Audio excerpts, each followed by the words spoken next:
Hi guys, and welcome to another episode of Kabir Considers. In this video, I'm going to react to Stranger Things of Texas. Now, this video I know is going to be a lot of fun to watch, just because I watched a bizarre Creatures of Texas video a couple of weeks back, and it was so cool, seeing the different creatures I've honestly never seen before. There was this weird, I think it was called the garfish, where it looked like a 50-50 split between a typical large fish and an alligator. It was the most unique thing I've ever seen. And Texas is a huge state, in terms of its just landmass, it's massive. So it's gonna have probably an abundance of different wildlife, way more than, that I could name off the top of my head. This video, I'm sure it's going to be a lot of fun for anyone who's sort of into wildlife at all, like I am. So yeah, let's do it. That is a massive fishing spider. And just for scale, I'm going to put my hand Dude, don't get too close. Relatively close to it. Don't get too close. In hopes that it doesn't leap towards my hand and inflict a bite. Oh my God. That's actually the... Oh! It was coming. It was coming. We knew it was coming.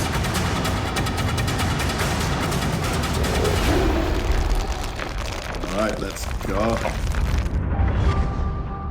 Several years ago, we released an episode titled Bizarre Creatures of Texas, where we found and featured a colorful mix of species, including a brilliantly blue ribbon snake, I remember that a feisty little musk turtle, and a truly alien-looking fish known as a spotted gar. Wow, this fish certainly is prehistoric looking. We have returned to the scene of this wildly successful adventure with a new curiosity. Can we discover an equally compelling list of stranger things a second time around? This prehistoric-looking cypress swamp is cloaked with shallow, dark waters, making it the perfect nursery for prey species to develop and predators in training to hone in on their ability to hunt. But under the light of day, the hunting fields seem to be eerily quiet. The reason for this is that the midsummer months in East Texas can reach sweltering temperatures, so the best time to witness creatures displaying predatory behavior is at night. Right, gotcha. I wonder, could somebody live in an area like that if they wanted to go completely off the grid? Probably not, right? Because it's quite swampy. There's nowhere to build a shelter. What's going on, guys? It's a sweltering night here in East Texas, which means the conditions are absolutely perfect for nocturnal creatures to be on the hunt. If you guys are ready, let's get the adventure started and see what we can find. Let's do it.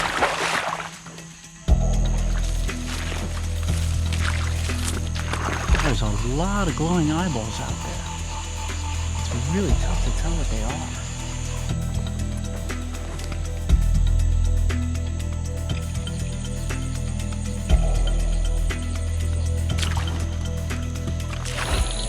There's no way to catch that frog. That is a classic Texas bullfrog right there. Massive. It is nestled down up against the edge of the water, surrounded by thorn plants. You want to talk about a good home security system? This frog's got it figured out. And they're smart too. That's how this frog has managed to survive to grow to such an epic proportion. And a frog of that size doesn't have many predators. In fact, that is one of the predators in this environment. Really? Look at that, that's pretty cool. I recently discovered that frogs sometimes eat other frogs. That really creeped me out when I discovered that. I guess anything you can find, right? You see that anole's just gently sleeping now. Oh, he's awake now. What is that, like a little lizard? Got him. Hi, buddy, how are you? I know, I'm sorry, you're very grumpy that we woke you up. Whoa, this is crazy. This lizard has a mutation in its tail. Look at that, it's growing an extra piece to its tail. That's crazy. I bet you at some point in time, the tip of its tail was injured, maybe by a predator, and it broke off there, and then the tail continued to grow. Can't lizards regrow limbs? I think they can regrow arms and legs, can't they? Or at least some. A two-tailed green anole, how cool is that? All right, buddy, we're gonna place you right back up on your leaf, let you keep sleeping. We're gonna try to find something a little bit bigger and a little more challenging to catch.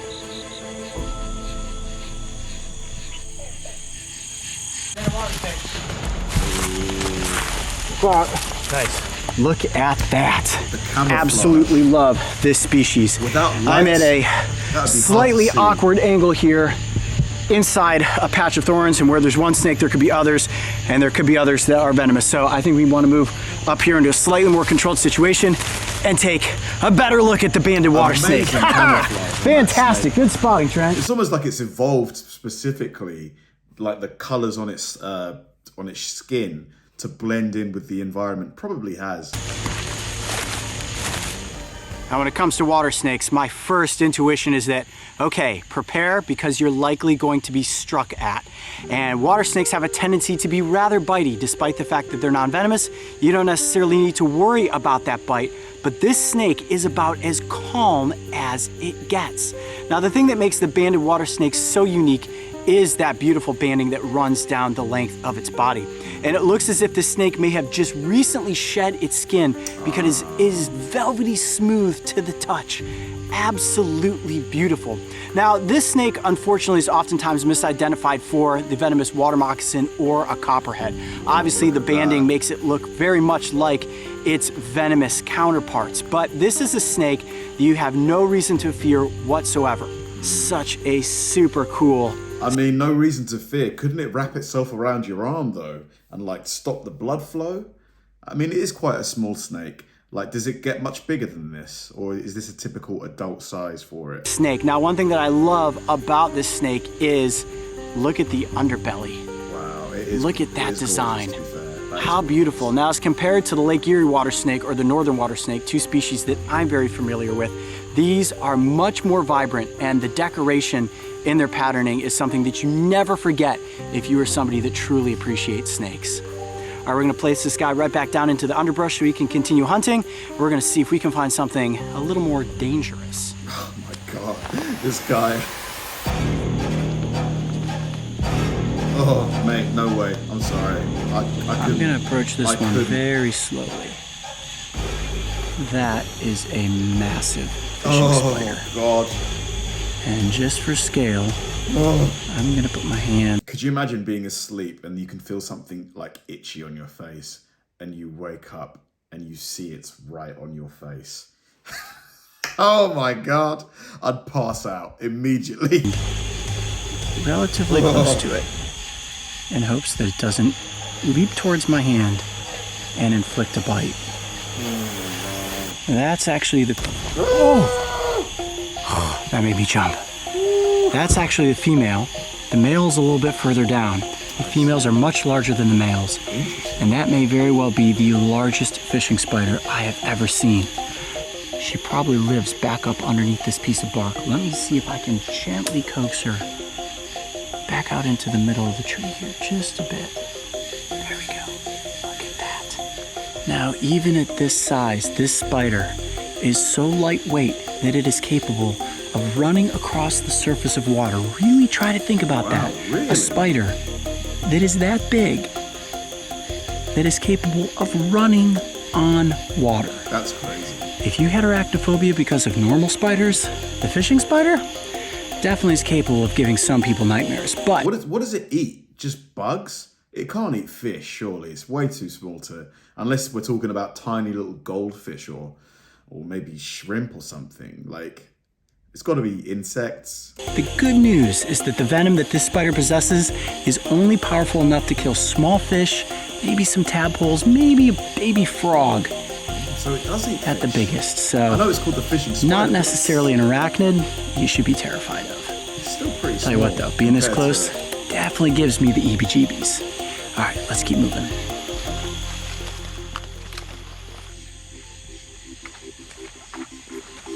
Look at this. Some very interesting species. Little freshwater crayfish. Very cool looking. Look at all the red spots on its front claws. I have a feeling that based on the skinniness of those pinchers, it doesn't have the most powerful pinch, but let's go ahead and experiment with that and find out for ourselves. Let's see Wow, here. this guy is something else. Ooh, ooh, ooh, ooh, ooh, okay. Very pointy, but not a ton of pressure. Okay. That one on the bottom there is actually pretty painful. Feels like a pinprick. You want to let go? Or are you just going to hold? What do these things eat? They must just eat like, you know, algae, plankton. Hold on like that. Okay, I'm going to very slowly. There we go.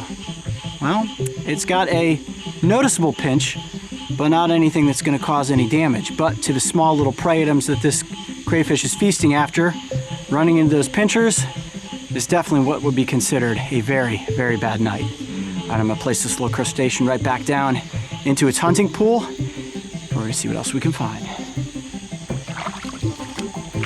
Whoa, hold on, careful, you're like in it. You're up against it.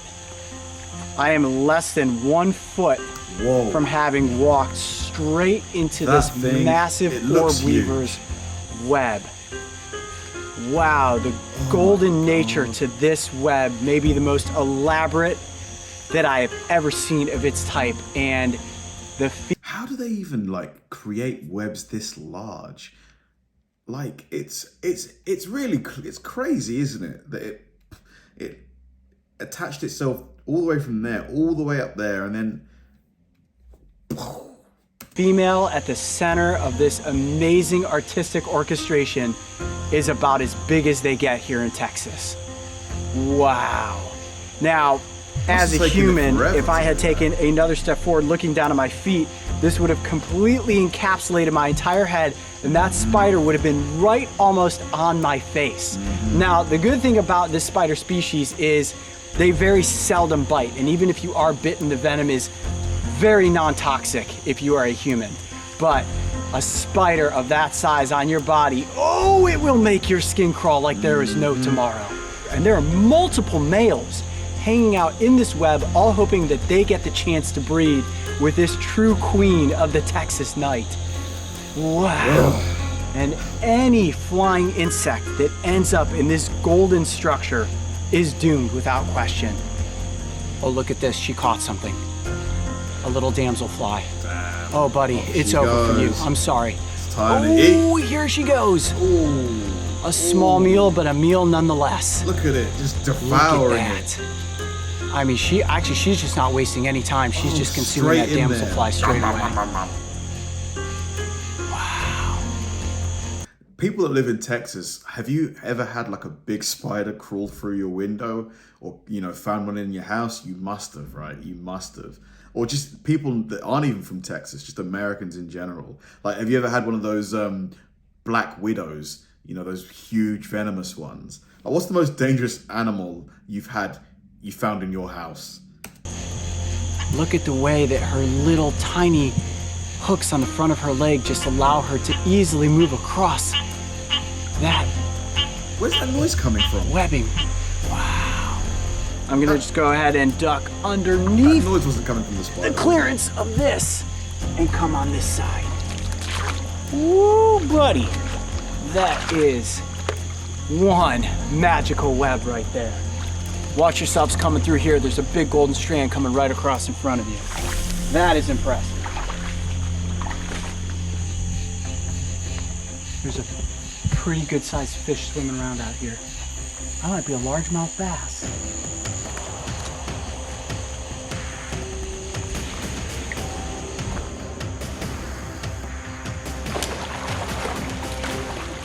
Has he got it? I got him! Yes, I broke the net, but I got him.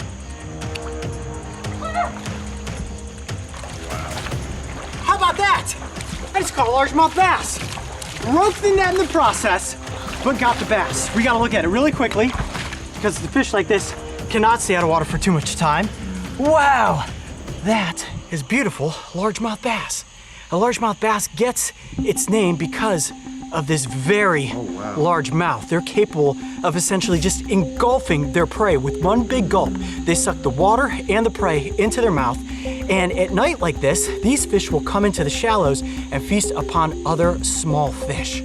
Wow. Now this is what you would consider, I would say, a medium-sized largemouth. They get quite a bit bigger than that, but it's not every day that you manage to net up a fish of this design. They are incredibly fast, predatory, and definitely... It's weird seeing a fish out of water up close like this. When you see the gills, you know, open up like that, and just, it's quite an interesting sight, isn't it? Out in full force under the cover of night to try and get their prey.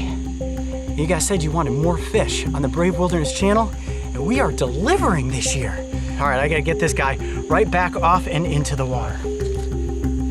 Off he goes.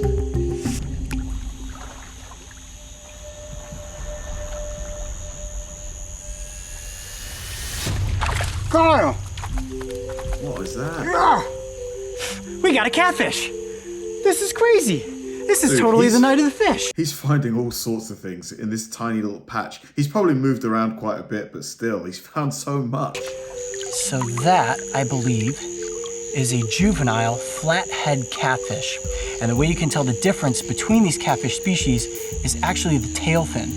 The blue catfish and the channel catfish have a V-shaped tail, and the flathead cat has a more square or sort of rounded tail fin. So, whoa, gotta be careful handling it. I believe, and it's kind of tough to tell when they're juveniles, I believe this then is a flathead catfish. Now, they do have rather prominent spines on their pectoral and dorsal fin, so I do have to be careful that I'm not barbed in the process of holding this fish. Yeah, it might but up front spike you there, in the the thing that hand. makes catfish so cool are those whiskers, or barbels as they're more scientifically known. Those are used to detect the environment, picking up chemicals. They are able to investigate the environment as they move throughout it, helps them detect predators and also search for their prey. And they have rather poor eyesight, so in a shallow pool of water like this, they will rely on camouflage to stay hidden from predators. But in its own right, this cat... Do you think fish and stuff have like thoughts? Like, are they sentient in any way? Like, could you imagine if this catfish is just thinking, put me back in the water now. I don't want to be on your video. Probably not, but you never know. Catfish is a young predator in the making. Now, the reason these smaller catfish are in a more secluded body of water like this is you can actually consider it a bit of a nursery where the smaller fish learn how to hunt and can stay away from the larger predators like alligators. I gotta be honest, I am never disappointed anytime we can manage to get a fish up close for the cameras. The last time I was hands-on with a catfish, it was over 50 pounds. Massive. But even seeing one of this size always gets me excited because catfish are one of the coolest fish species here in the United States.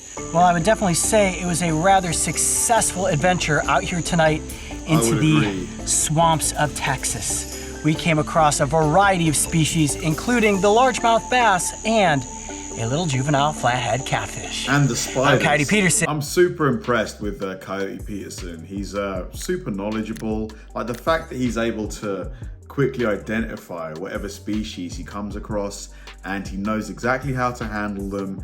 It's really, really impressive to me because there are potentially thousands and thousands and thousands of different creatures that he could run across. So to be able to just quickly name it, you know how toxic or dangerous it is, it's really cool. And also, I was surprised at how many things he actually found in that area.